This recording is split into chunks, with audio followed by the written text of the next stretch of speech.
ರಾಜ್ಯ ರಾಜಕೀಯದಲ್ಲಿ ರಾಜೀನಾಮೆಯ ರಗಳೆ ಶುರುವಾಗ್ತಾ ಇದೆ. ವಾಲ್ಮೀಕಿ ನಿಗಮದಲ್ಲಾದಂತಹ ಬ್ರಹ್ಮಾಂಡ ಭ್ರಷ್ಟಾಚಾರದ ಹಗರಣವೇ ಅಸ್ತ್ರವಾಗಿ ಮಾಡಿಕೊಂಡು ದೋಸ್ತಿಗಳು ಹೋರಾಟವನ್ನ ಮಾಡ್ತಾ ಇದ್ದಾರೆ.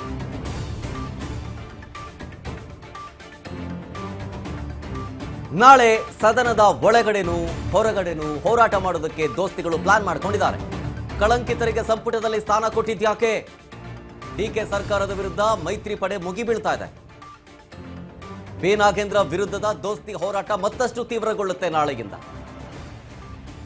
ಸದನದ ಒಳಗೂ ಹೊರಗೂ ಹೋರಾಟ ಮುಂದುವರಿಯುತ್ತೆ. ಬಿಜೆಪಿಯಿಂದ ವಿಧಾನಸೌಧ ಮುತ್ತಿಗೆಗೆ ನಿರ್ಧಾರವನ್ನು ಈಗಾಗಲೇ ಮಾಡಲಾಗಿದೆ. ನಾಳೆ ಬೆಳಗ್ಗೆ ಫ್ರೀಡಂ ಪಾರ್ಕ್ನಲ್ಲಿ ಬೃಹತ್ ಪ್ರತಿಭಟನೆಯನ್ನ ಹಮ್ಮಿಕೊಳ್ಳಲಾಗಿದೆ. ಅದಾದ ನಂತರ ಫ್ರೀಡಂ ಪಾರ್ಕ್ನಿಂದ ವಿಧಾನಸೌಧಕ್ಕೆ ರ್ಯಾಲಿಯನ್ನ ಮಾಡಲಾಗುತ್ತೆ. ವಿಧಾನಸೌಧ ಮುತ್ತಿಗೆ ಹಾಕಲಿದ್ದಾರೆ ಬಿಜೆಪಿ ನಾಯಕರು. ಅದಕ್ಕೆ ಕಾರಣ ನಾಗೇಂದ್ರ ಅವರನ್ನ ವಜಾಗೊಳಿಸಬೇಕು ಅಂತ ಮೈತ್ರಿ ಹೋರಾಟಕ್ಕೆ ನಿರ್ಧಾರ ಮಾಡಿದೆ.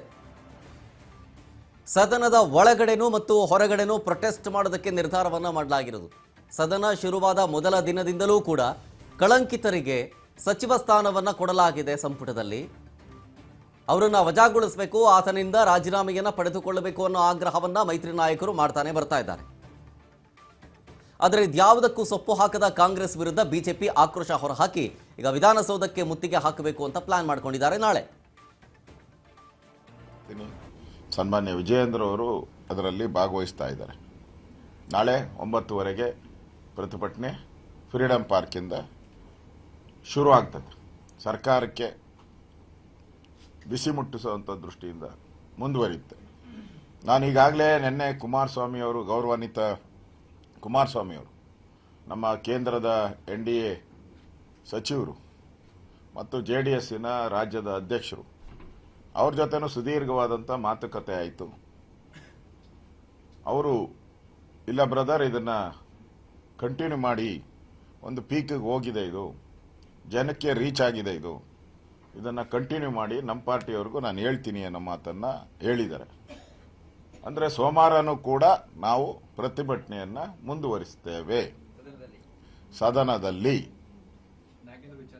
ನಾಗೇಂದ್ರ ವಿಚಾರವಾಗಿ, ನಾಗೇಂದ್ರ ಅಲ್ಲಪ್ಪ, ನಾಗೇಂದ್ರಂದಲ್ಲ. ಡೀಟೇಲ್ಸ್ ಕೊಡ್ತಾರೆ ಇನ್ನಷ್ಟು ನಮ್ಮ ಪ್ರತಿನಿಧಿ ಬಸವರಾಜ್ ಲೈವ್ನಲ್ಲಿ. ಬಸವರಾಜ್, ನಾಳೆ ಫ್ರೀಡಂ ಪಾರ್ಕ್ನಲ್ಲಿ ಇದರ ಬಗ್ಗೆ ಧ್ವನಿ ಎತ್ತರೋರ ಜೊತೆಗೆ ವಿಧಾನಸೌಧಕ್ಕೆ ಮುತ್ತಿಗೆ ಹಾಕಬೇಕು ಅಂತ ಬಿಜೆಪಿ ನಾಯಕರು ಪಟ್ಟು ಹಿಡಿದು ಕೂತಿದ್ದಾರೆ. ಸದನದ ಸಮಯ ಹಾಳು ಮಾಡ್ತಾರೆ ಹಿಂಗೆಲ್ಲ ಮಾಡಿ ಅಂತ ಕಾಂಗ್ರೆಸ್ ನೇರ ಆರೋಪ ಮಾಡುತ್ತೆ. ಯಾವ ಹಂತಕ್ಕೆ ಹೋಗುತ್ತೆ ಅಂತ ಇದು?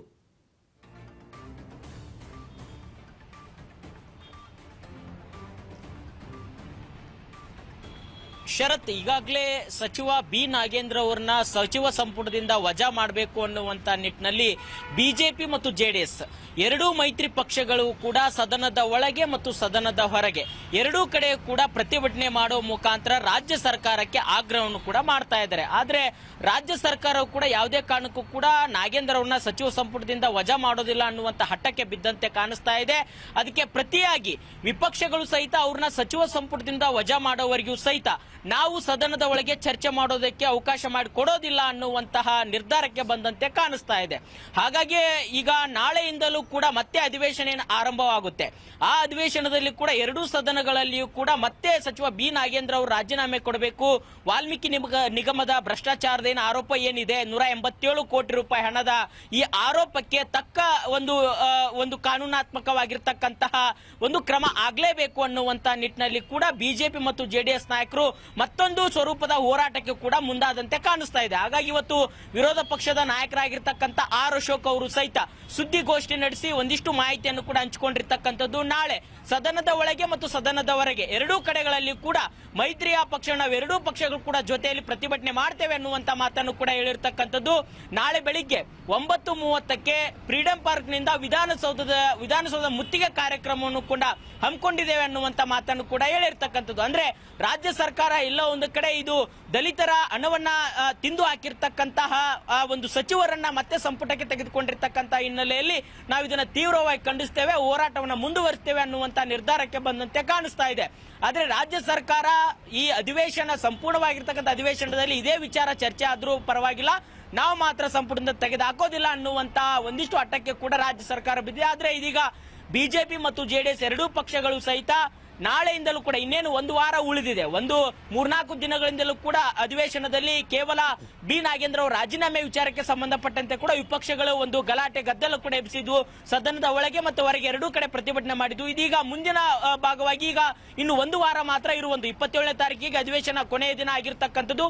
ಅವತ್ತಿನವರೆಗೂ ಕೂಡ ನಾಗೇಂದ್ರ ರಾಜೀನಾಮೆ ಕೊಡೋವರೆಗೂ ಕೂಡ ನಾವು ಪ್ರತಿಭಟನೆ ಮಾಡ್ತೇವೆ ಅನ್ನುವಂತ ಮಾತಿಗೂ ಕೂಡ ಬಿಜೆಪಿ ಮತ್ತು ಜೆಡಿಎಸ್ ಮುಂದಾಗಿರ್ತಕ್ಕಂಥದ್ದು. ಶರತ್, ಈಗ ಮತ್ತೊಂದು ಕಡೆ ಈ ಪ್ರಾಸಿಕ್ಯೂಷನ್ ಸ್ಯಾಂಕ್ಷನ್ ವಿಚಾರಕ್ಕೆ ಸಂಬಂಧಪಟ್ಟಂತೆ ಪ್ರಿಯಾಂಕ್ ಖರ್ಗೆ ಅವರು ಹೇಳ್ತಾ ಇದ್ರು ನಿನ್ನೆ, ಅಂದ್ರೆ ಇದ್ರ ಬಗ್ಗೆ ಕಮ್ಯುನಿಕೇಶನ್ನೇ ಮಾಡಿಲ್ಲ ನಮ್ಮ ಜೊತೆಗೆ ಅನ್ನುವಂಥ ಮಾತನ್ನು ಹೇಳಿದ್ರು. ಜೊತೆಗೆ ಇನ್ನೊಂದು ಪ್ರಶ್ನೆ ಏನಂತಂದ್ರೆ, ಲಾಸ್ಟ್ ಇಯರ್ ಅಂದ್ರೆ 2025ರಲ್ಲೇ ರಾಜ್ಯಪಾಲರು ನಾಗೇಂದ್ರ ವಿರುದ್ಧ ಪ್ರಾಸಿಕ್ಯೂಷನ್ ಸ್ಯಾಂಕ್ಷನ್ ಕೊಟ್ಟಿದ್ರೆ ಇವಾಗ CBI ಮತ್ತೆ ಯಾಕೆ ರಾಜ್ಯಪಾಲರನ್ನ ಸ್ಯಾಂಕ್ಷನ್ ಕೇಳುತ್ತೆ ಅನ್ನುವಂಥ ಪ್ರಶ್ನೆನೂ ಬರುತ್ತೆ.